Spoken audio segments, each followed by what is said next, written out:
Also, I believe with Sajal. Yep, yep. Do you ever feel that, there is this huge fuss around the entire Ahad-Sajal relationship? And do you feel that it ever overshadows your work as an actor? Because people see you as a couple. Right. It's like, Sahad. And then there's Sajal, and then there's Ahad. But there's Sahad above everything else. As an actor, does that ever bother you?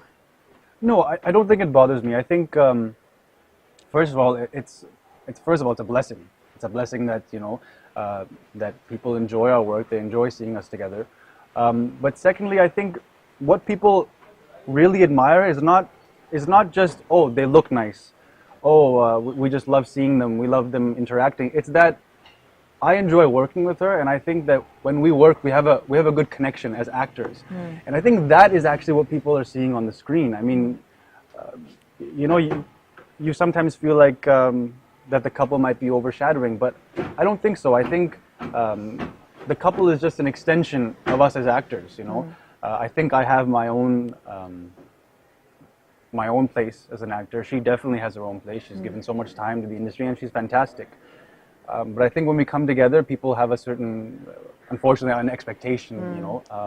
But that's okay. But what you're saying is that in Angan, for example, when Alia, Chammi and Jameel come together on the screen, people are going to accept Jameel's relationship with Alia if there's one. There is one, we know that because we've read the book. How is that going to pan out? Well, I mean, we'll have to find out. I think it's exciting. I think from a fictional point of view, when you're watching something like Angan, where you're ready to see certain things happening, and then you have this one pairing that people really enjoyed.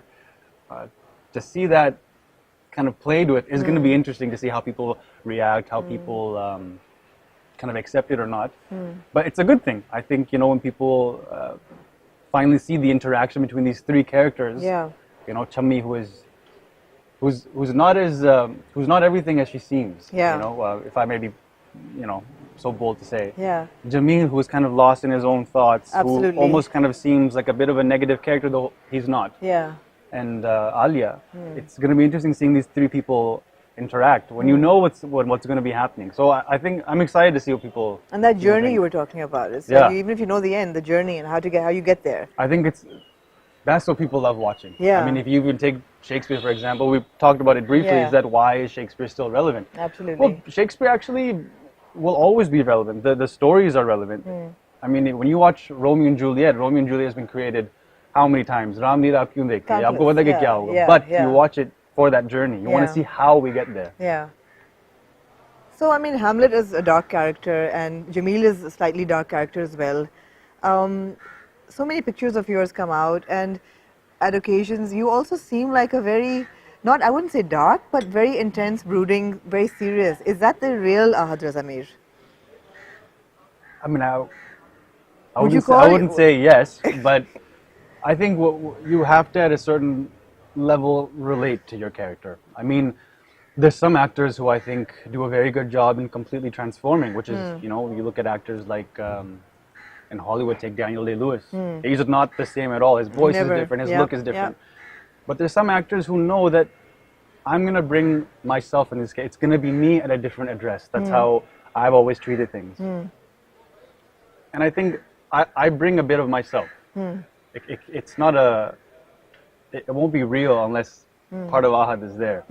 So I think when people say that, is there a darker side to you? Well, I mean, everybody has a darker side. Absolutely. So I think mine might be just a little bit more vulnerable. Okay, that's interesting. Also, you're not very active on social media. And it seems also like with the dark side, there's also a very old school romantic under that surface. I mean, you're quiet about your relationships, you don't like to talk about them, and you're not very active on social media, you're not putting yourself out there, and yet people are like, the fans are running after you. You put up a picture and you put one word and there's like this outpour of love, and you take time out to actually respond and talk to them. So there is old school romantic down there, right?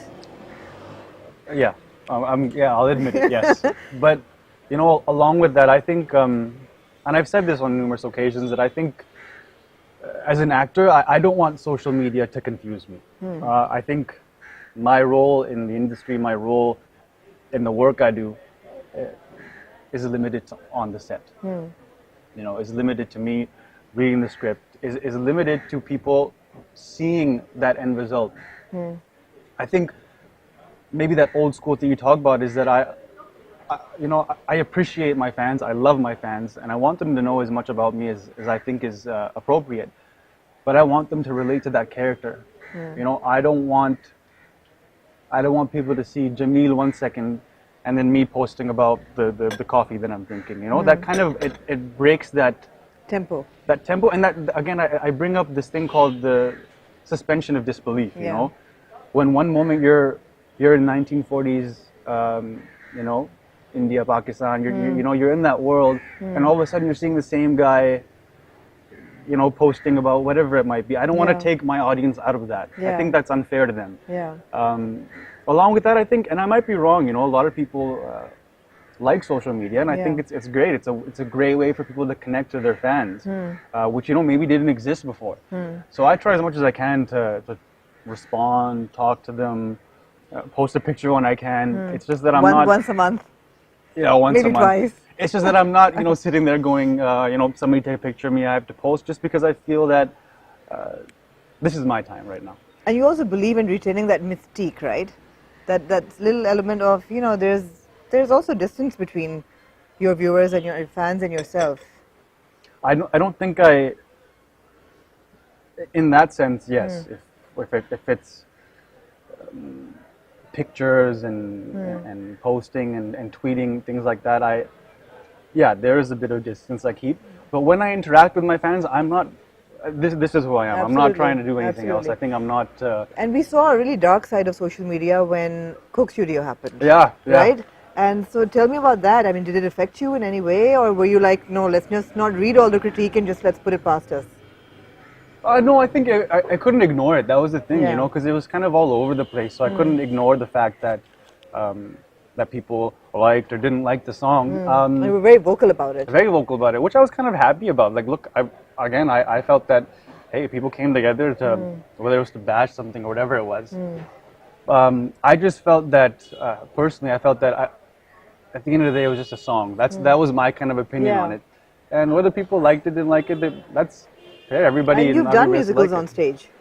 Yeah, on stage. So you do sing. Well, sure. But I always get this thought that would people have reacted the same way if you had done Coco Karina with Sajal?